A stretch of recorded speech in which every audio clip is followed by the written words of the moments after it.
পশ্চিমবঙ্গে বিজেপি ক্ষমতায় আসার পর থেকেই নির্বাচনী প্রতিশ্রুতি মতো সীমান্তে সুরক্ষা নিয়ে তৎপরতা শুরু করেছে।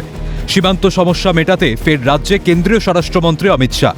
উত্তরবঙ্গের উত্তরকন্যায় একাধিক প্রশাসনিক ও রাজনৈতিক কর্মসূচি রয়েছে অমিত শাহর। মুখ্যমন্ত্রী শুভেন্দু অধিকারীকে সঙ্গে নিয়ে বাংলাদেশ সীমান্তে যান কেন্দ্রীয় স্বরাষ্ট্রমন্ত্রী।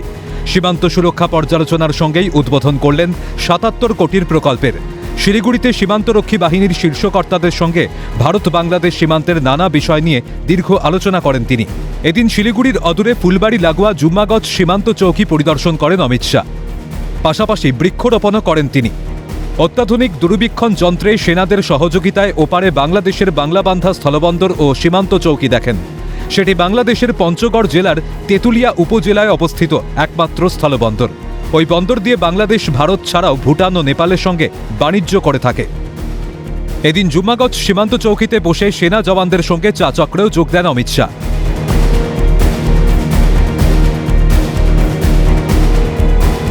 ফুলবাড়ির জুম্মাগছে এসে স্থানীয় বাসিন্দাদের সঙ্গে কথা বললেন কেন্দ্রীয় স্বরাষ্ট্রমন্ত্রী অমিত শাহ।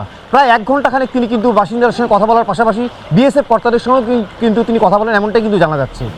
সরকারি সূত্রে খবর, বিএসএফের জুম্মাগজ সীমান্ত চৌকি থেকে মোট ১৪টি নতুন বর্ডার আউটপোস্ট এবং স্মার্ট ফেন্সিংয়ের উদ্বোধন করেন কেন্দ্রীয় স্বরাষ্ট্রমন্ত্রী। এছাড়াও মিনি স্টেডিয়াম ও মহিলা ব্যারাকেরও শিলান্যাস করেন। স্মার্ট ফেন্সিংয়ের বৈশিষ্ট্য হল সেখানে কাঁটাতার কেউ স্পর্শ করা মাত্র লাগোয়া বিএসএফ ক্যাম্পে সংকেত চলে যাবে। অনুপ্রবেশ ও চোরাচালান আটকাতে ভারত সরকার সীমান্তে এই ধরনের সতর্কতা ও সুরক্ষা ব্যবস্থা গড়ে তোলার সিদ্ধান্ত নিয়েছে। বাংলাদেশের সঙ্গে দীর্ঘ সীমান্ত রয়েছে পশ্চিমবঙ্গেরই। এছাড়া আসাম, মেঘালয়, মিজোরাম এবং ত্রিপুরার সঙ্গে পড়শি দেশের সীমান্ত আছে। পশ্চিমবঙ্গের সীমান্তের প্রায় ৫০০ কিলোমিটার এলাকায় এখনও কাঁটাতারের বেড়া দেওয়া বাকি আছে। জমি হাতে পাওয়ায় সীমান্তরক্ষী বাহিনী দ্রুত সেই কাজ সমাপ্ত করতে চাইছে বলে খবর সূত্রের। যেটা মনে করা হচ্ছে যে রাজ্য সরকার কিন্তু অনুপ্রবেশকারী ইস্যুতে জিরো টলারেন্স নীতি নিচ্ছে।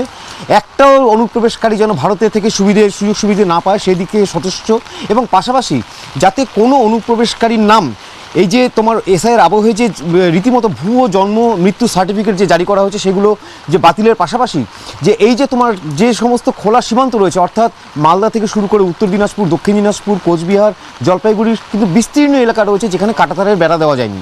কেন দেওয়া যায়নি তার কারণটা হচ্ছে পূর্বতন সরকার কিন্তু এই যে জমি নীতি তারা কিন্তু বিএসএফকে জমি দিচ্ছিল না, এবং যার জন্য কিন্তু বিএসএফ কাঁটাতারে বেড়া দিতে পারছিল না, এবং যার ফলে অনুপ্রবেশকারীদের উন্মুক্ত একটা মুক্তাঞ্চলে পরিণত হয়েছিল এই কাঁটাতারে বেড়াহীন যে এলাকাগুলি রয়েছে সেই এলাকাগুলি। এবার যেটা সরকার চাইছে সেটা হচ্ছে সঠিক জমি নীতি, যেটা আমরা দেখলাম যে নতুন সরকার গঠন হওয়ার পরেই কিন্তু শুভেন্দু অধিকারী বিএসএফকে জমি হস্তান্তরের প্রক্রিয়া শুরু করে দিয়েছেন। শিলিগুড়ির অদূরে অবস্থিত চিকেন স্নেক থেকে ঢিলছোড়া দূরত্বের এই এলাকায় সুরক্ষার গুরুত্ব অপরিসীম। বাংলাদেশ তাদের উত্তর প্রান্তে সামরিক তৎপরতা বৃদ্ধি করায় ভারতবর্ষকেও সতর্ক অবস্থান নিতে হচ্ছে। বিশেষ করে বাংলাদেশের সঙ্গে চীনের ক্রমবর্ধমান ঘনিষ্ঠতাকে বিবেচনায় রেখে পদক্ষেপ করছে ভারতীয় নিরাপত্তা এজেন্সিগুলি। ক্যামেরা শুভেন্দু মজুমদারের সঙ্গে স্নেহাশিস সরকার রিপোর্ট, ক্যালকাটা নিউজ, শিলিগুড়ি।